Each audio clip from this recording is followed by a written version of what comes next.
Hey everyone, welcome Ashish. He's upcoming SW intern in Google. Today he's here to guide you about his DSA journey, how he got into CP, and he was also the winner of JP Morgan Code for Good Hackathon in 2024. So he has a very lot of information to share with you, and he'll tell his OA strategy, his interview experience also. So watch the video till the end. And Ashish, let's start this video with your introduction.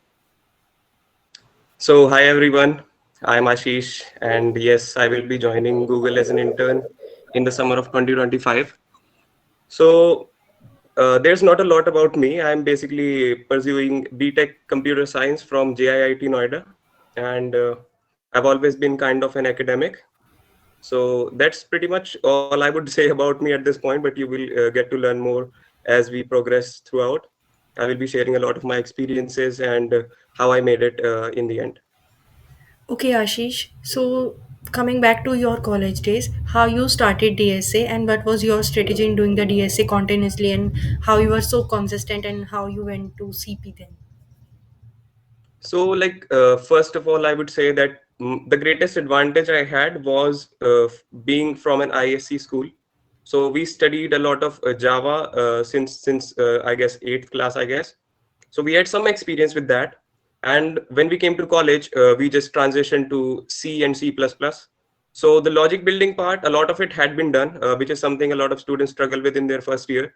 That is something I did not struggle with because what we were being taught, it was just a switch from one language to another. The logic building part was already clear.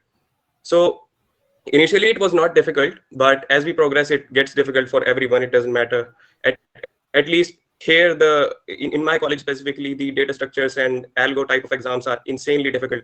Like you will literally find Leetcode hard problems in an exam paper, and you have to solve like five of them in in 2 hours. So there are a lot of things that happen here, and I think that has kind of pushed students a lot to just focus a lot on DSA and practice as many problems as possible. When I joined first year, I was performing well, so I did not put a lot of time into DSA. But by the end of first year, I had a couple friends, and we tried attempting our first CP contest. At that time, I had no idea what CP was like. So we all sat down together and we started attempting the contest. And we were literally copying the same codes. We were talking to each other. We were deciding what was to be done, and we wrote the same codes. At that time, I knew nothing about CP. The next thing I know, I did not even check my email. I did not even know that there is something like plagiarism.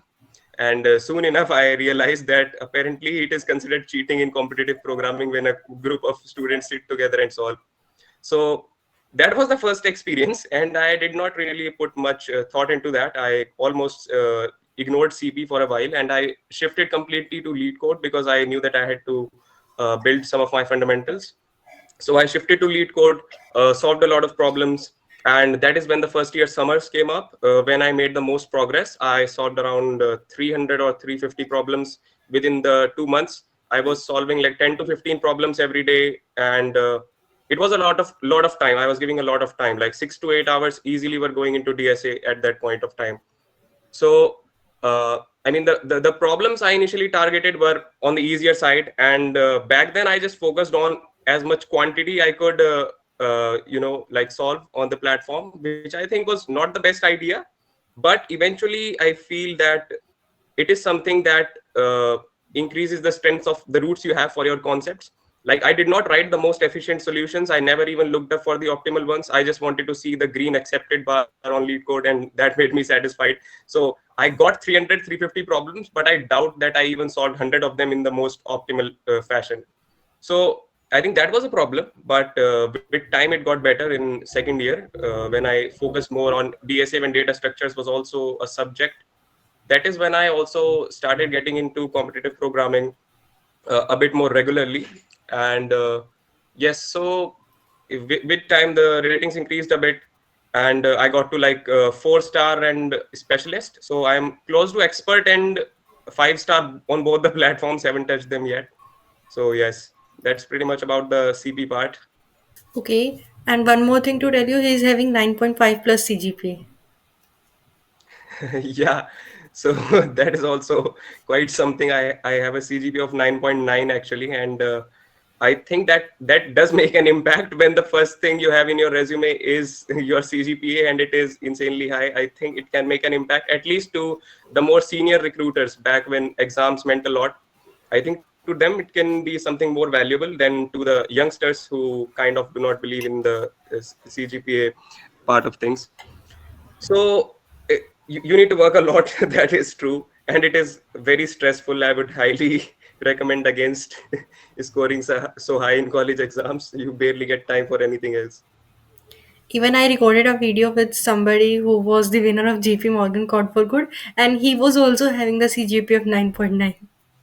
Yeah, exactly. Because you see, the point is that, I mean, I should not say this, but the thing is that in JP Morgan specifically, I noticed that a lot of students were able to do well in the online assessment, but those who made in the end had pretty high CGPAs. I did not see anyone who had less than 9 CGPA and made it to the final hackathon.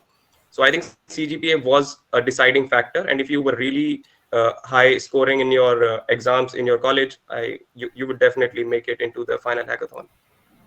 This was an on-campus recruitment. Not I did not get lucky enough to be shortlisted in the off-campus part of things.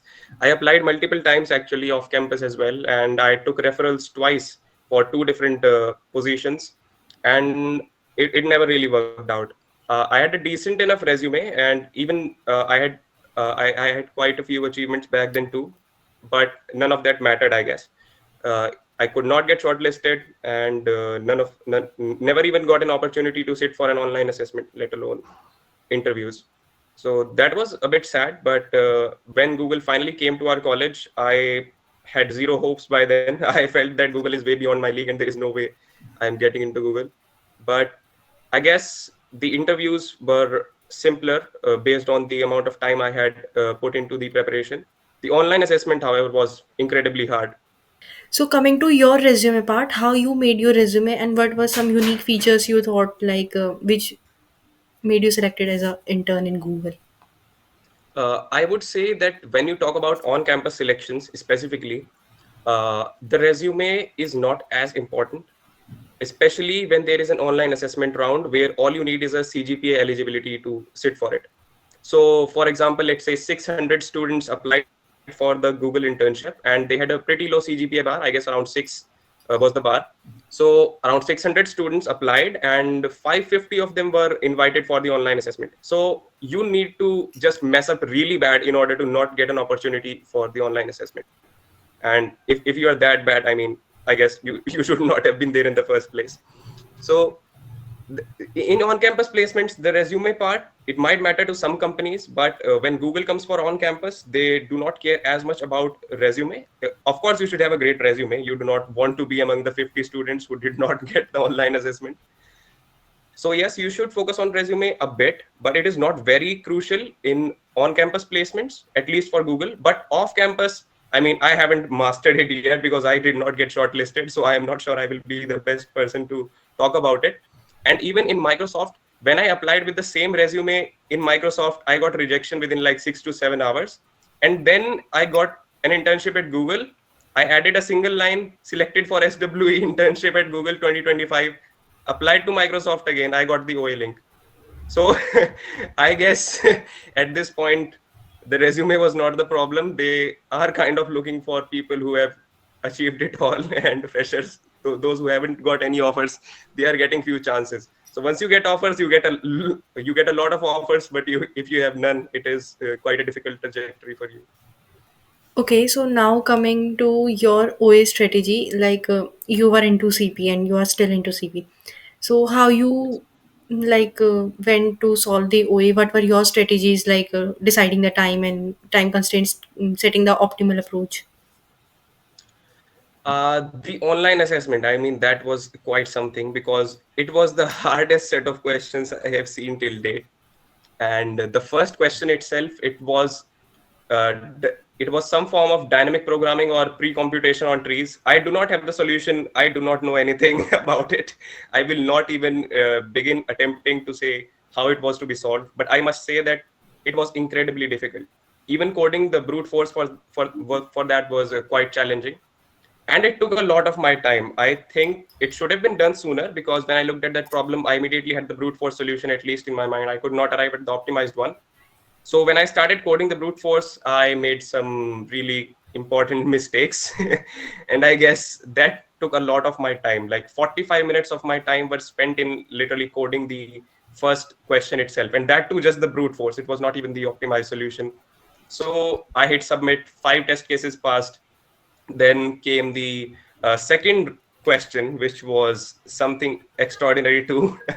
It now I had a bit of idea about the second question because it involved concepts from competitive programming. So it was a merge of many concepts at once. It was, first you had to do range queries using difference arrays, then you had to do dynamic programming on it. The the biggest hurdle was that in range queries, especially in difference arrays, the queries that were provided in the L2R range were of the order of 10 to the power 9. And it is not possible to declare an array of that size. So when I saw that problem, I was like, it is a difference array problem, but arrays are not that big. So how do we optimize that part? So I lost hope in that problem. I knew for a fact it is not solvable in 15 minutes. So what I started doing was I tried to come up with something I could write. So I wrote some form of brute force within the 15 minutes, wrote some form of DP for that. I knew for a fact it was not going to run. So what I did was, in the end, I tried hard coding some test cases just so that the test case count would at least increase in the final evaluation. So I hard coded some test cases, and 3 test cases somehow passed. I hard coded 2, and somehow a third one also passed. So I think that was a clever move on my part, because in total now I had 8 test cases out of 20, considering both questions, and that was the highest score in our college. So that was the level of difficulty in this online assessment. Okay, Ashish. So, as we have, like, we are known, some Telegram groups were there while the Google and Microsoft came and they took the away. So, how you manage that, and what were your thoughts regarding this? So that is very true. Actually, at this point, it is common knowledge that there are a lot of Telegram groups that will be willing to sell you solutions, or they might even leak them for free. But to be frankly honest, a lot of students that just copy solutions from Telegram, they never really make it to interviews. At least 90% of times you fail, because there are very strict plagiarism checks, because these are big companies. Plagiarism checks are not a big deal for them. They have a HackerRank platform. HackerRank provides plagiarism checks, so obviously they will do that. So just copying a solution doesn't get you anywhere, and that is what most of the students do, and they do not make it anywhere. In my case, the OA was so hard. You can imagine that if it had been leaked, definitely there will be a lot of students who would have solved both the problems. But it was so hard that 8 test cases was the biggest number. There was not even a brute force solution that could be leaked in that online assessment. I think that is the biggest reason I even made it. And if anything had been leaked, it would be very different, because there will be a lot of students that would have done much better. And why would they take someone who just cleared 8 test cases out of 20? So I guess I got really lucky. The difficulty part of the online assessment was what landed me the offer, I would say. Okay, so now coming to your interview experience and coming to first interview, how was it, and did they ask any HR question, or was it purely DS, and what questions you were asked there? Okay, so the first round was quite surprising, because I was anticipating that what would happen, what would they ask, how would I introduce myself. But quite frankly, I did not expect that this would happen. The interview started. It was a female interviewer, and she said, "Hi, Ashish," and took a pause. And then she immediately pasted the question and said, "Here is the question." She did not even ask for an introduction. And that took me by surprise. I was not expecting that at all. And it was a graph problem. So she immediately started, took me caught me off guard. I did not expect that it was going to be that quick. I think it was also kind of advantageous, because this was a pure DSA round. There were supposed to be 2 DSA rounds only, no HR round for internships, only DSA rounds. So from that perspective, it is really important that you make the best of your 45 minutes. And if you spend a lot of time in your introduction, you are already losing 5 to 6 minutes, maybe even more. And that is not good from a quantifiable perspective, because you want as much time as possible to be able to solve these problems. So the problem was a graph problem, and if I were to elaborate more, it was something about a special kind of a graph where they tricked it. They kind of tricked the entire scenario, because Google just they have a new way of doing things, I guess. So what they did was they said that you are not going to get the number of nodes for this graph. You are only given the adjacency list, and there is no way you could access the value of the number of nodes. You were not allowed to in any way access a value n that would say these are the number of nodes. So this brings a lot of limitations into any approach that you would form for a graph problem, because you would immediately think that graph means you need to form a visited array, do DFS, BFS, but they said you cannot use number of nodes. So how will you form a visited array? They will say that now, if you say that I will declare a large array, they will say I have even larger n. And basically there is nothing you can do. No form of visited array could be formed. It was a special graph where you had to utilize some observations and some properties. The question was simple. You just had to iterate it and print all the elements. But that was the tricky part, because you could not use any form of visited array, just solely utilize what observations were there. And the best part about it was, because I had some knowledge about trees represented as graphs, that was really important, because if you did not know how a tree DFS is done when it is represented as a graph, you cannot solve that problem. That is straight up the crux of the problem. If you knew how to solve a tree problem, then you could solve this graph problem. So I knew that. So I was able to quickly arrive at the solution, and I wrote a DFS solution which did not use a visited array, using tree properties. And ultimately, I said that I guess this is the best solution. And I said it will be using ON space, ON time. And I said this is the best solution. And then I was caught off guard again, because she said maybe you could optimize it further. And I thought, how could you optimize a linear solution? So she said that now you need to do it in constant space. And now I was really baffled, because let's say you use BFS or DFS, there is always going to be some space factor. Now I started looking at the problem again. I noticed some more observations, and I realized that it could be done by using a bunch of variables and swapping them in each step. So if you continue doing that again and again and again, it would simulate a DFS or BFS. So the recursive code had to be translated iteratively now, and that too with some important cycle breaks and a lot of observations. So once I coded that part, I was done with both of these approaches in 30 minutes, and I had 15 minutes left. So that is when I was asked a lot of problems about where my code would break. Frankly, I wrote a pretty decent code. It was not going to break, but I had to say something. So I started figuring out some edge cases. That was if the input format itself was not valid according to the graph. So I was immediately jumping to writing the code. Like they said something, I was writing the code. They said, how would you check the input is valid? I immediately started off with cycle detection, and she had to stop me because I was just too quick with just jumping to some approaches. So eventually, the part where they ask you to debug your code or add some suggestions, generally it is not about coding. It is about how you can analyze your own code, how you can understand what you've done, how some edge cases can be handled. If there are some edge cases that can be added directly that you have missed, then definitely you need to add them to your code. But if your code is solid and there are no missing edge cases, then you do not really need to add any code to your pre-existing function definition. You can just go about suggesting some minor changes, and that will do the trick. Okay, now coming to your second interview, how was it and what they asked? So again, this was the first interview graph problem. Really great problem. Very educational as well. I've never seen such a creative problem in an interview before. Then in the second one, I came. I was again struck with a graph problem. So I guess so graphs. I'm decent at graphs. So I guess that was also something that I got really lucky with. If I had been hit with maybe some difficult DP problems, I would have struggled a lot. In the second interview as well, I was hit with a graph problem. It was maths and connected components. So immediately I looked at the problem, and I knew it was a connected components problem, but the mathematical optimization was just not there yet at the first glance. So this time the interviewer at least took my introduction, so I think that was better. it also took 3 to 4 minutes for that. So I guess the first interviewer was actually kind of wise from a candidate perspective, because if you do not take the introduction part, you get 5 minutes extra. So that is an advantage for the candidate.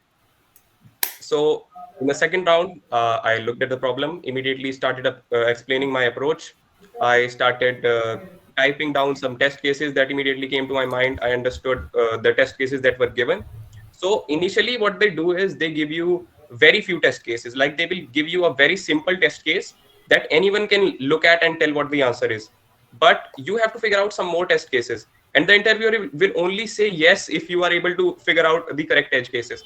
So I immediately looked at it. I realized that there were some more cases that were forming. I immediately started writing them. And then the interviewer affirmed that, yes, this is what will happen when you are given this test case. So, so a few test cases had to be optimized, and I started explaining my approach. So connected components, I was able to explain that part well, but the mathematical part which had to be added to it to optimize it, without that, the complexity was n square. So it was a brute force solution, but the optimization required some observations. So at first glance, I could not figure out the optimizations. So she said that we will figure it out later. You just start coding this brute force. So I coded the brute force quite fast. And after that, I started thinking about how to optimize it. And immediately it hit me how it was supposed to be done. And it was very simple maths actually, but it is not that evident at first glance. You need to put some thought into it. So immediately after coding the brute force, I thought for like a minute, and I immediately got the solution. Then I coded it. Then I made a mistake in the code, and uh, after that, she suggested that I do a dry run. I guess she did it on point because she knew that there is a slight error. A little line was missing. So then I started dry running, and immediately on the second iteration itself, I knew where the mistake was. I uh, fixed it, and then the code was pretty solid. I don't think it was missing any edge cases. I gave her quite a bit of time to see if anything was missing. There was a slight compilation error which she figured out. I fixed that as well. And apart from that, this interview was also quite smooth. And within like 30 minutes, I was done with the interview, and we started talking about. She asked me what I could ask her about the company, so I asked a lot of questions because that is always advised from an HR perspective. So I did my best in that part as well, and I communicated well and explained all my thought processes during the entire duration of the interview. So it went really well, and I was hoping that I will get selected, and that happened. I got the result next day, and I got selected. Okay, so this was from my side. Last, like anything you want to tell to the audience, your tips and some do's and don'ts, anything you want to tell. So, a few tips that I would suggest is, first of all, when you're in an interview, always ensure great code quality. Like when I was solving a connected components problem, and I had an array which had the sizes of components. The array size was literally size of components, and it had camel casing in it. So my variable names were really long and really descriptive. So please do not be lazy when it is an interview. Just write the best variable naming you could do. At least Google pays a lot of attention to this. They value it a lot. Code quality matters a lot to them. So do not just immediately jump into an IJ loop unless it is specified that AI or AJ is a format in the question itself. Without that, do not write AI or AJ. Just simply go for some better naming for the loops as well. Like rows or columns would be a better way to, let's say, handle a grid problem rather than I or J. So that is the first suggestion. Secondly, communication really matters. If you just think yourself and do not communicate it to the interviewer, they will not be able to help you either. Because if you are missing some test cases or you are struggling a bit with something, the interviewer will help you if they know your thought process. But if you cannot communicate it well, then definitely you will miss out on the hints and probably the offer as well. Because communication is something that they score you on in the final grade sheet. So I think these are very important. Apart from that, if you just practice a lot and do competitive programming, because competitive programming will be really important. I would suggest that if you look at the online assessment part, it was really difficult. And you do not even find tree representative graph problems on Leetcode. They have become more frequent in the recent Leetcode contests. But before that, if you look at how many tree represented as graph problems are there, you will not find them, because in today's day and age, pointer based trees or linked lists have become really irrelevant. Like maybe if you attempt a Cisco interview, they do not bill you as much on DSA, so they will definitely ask you simpler questions, and that is where you might be asked a linked list or a tree represented as pointers kind of concept. But now if you get to any of the FANG companies, they are not going to ask you pointer based trees, so you can put them at a low priority and just focus a lot on trees represented as graphs if you are studying trees, and learn some important algorithms like diameters, common BFS, BFS, and a lot of graph algorithms are directly interlinked with trees. So I guess that would be it. I do not have any more suggestions. Just keep practicing and do not miss out on competitive programming, because everyone gets lucky. Not everyone will just get an offer by doing Leetcode alone. You have to increase your chances. You have to build your own luck. So that's all. Okay, Ashish, thank you so much for coming and recording the video.